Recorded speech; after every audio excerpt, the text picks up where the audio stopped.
Okey, Assalamualaikum. Nama saya Razi.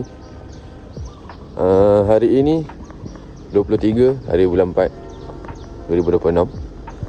Aku cuti lagi. Yalah, hari Khamis aku cuti. So, aktiviti aku hari ini baru betul nak bawa mak ayah aku. Mula kita ambil ubat dekat farmasi Batu Pahat, farmasi hospital. Dan kedua, ada appointment mak aku dekat klinik kesihatan Senggarang pukul 11 pagi.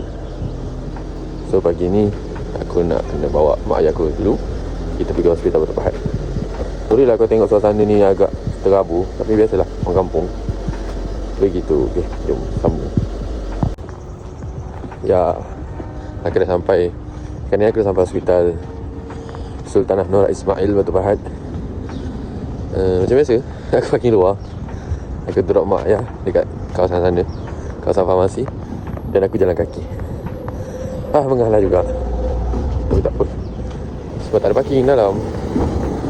Parking hospital ni memang pack. Tengok, lambat sikit je penuh.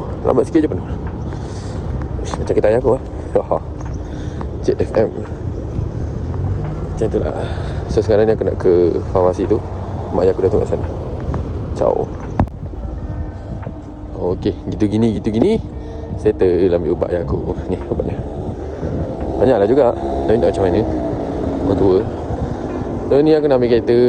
Lepas tu nak ambil mak ayah aku kat sana. Dia orang tunggu kat sana. So bawa pergi sarapan dulu. Lepas tu tengok macam mana kalau dah sampai pukul 11. Sebabnya awal lagi, pukul 8.30.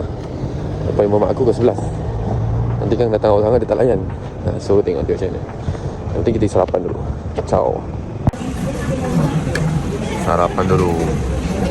Tengok, ayah aku purple, mak aku pun purple. So hari ni dia matching. Kita sarapan dekat Banam. Tak tahulah nama kawasan ni apa, tapi lalu juga sarapan sini.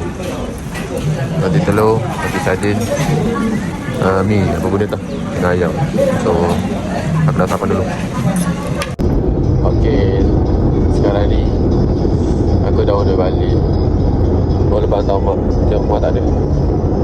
Hantar pergi klinik sekarang, ada appointment. Ni aku order balik rumah. Nak hantar ayah aku. Nampak tak ayah aku? Tengok tengah turu. Tengah turu. Oh, dia dah bangun. Kita nak hantar ayah aku dulu. Nanti aku patah balik pergi klinik. Ciao. Cari cemil-cemilan untuk mak. Som-som. Sini banyak ni. Kat sebelah Fat Senggarang. Ni yang nak datang boleh datang. Banyak pilihan. Dah, tu kot. Tak nak promote banyak-banyak. Dia tak bayar aku. Okay, aku dah sampai rumah dah. So sekarang dah tengah hari.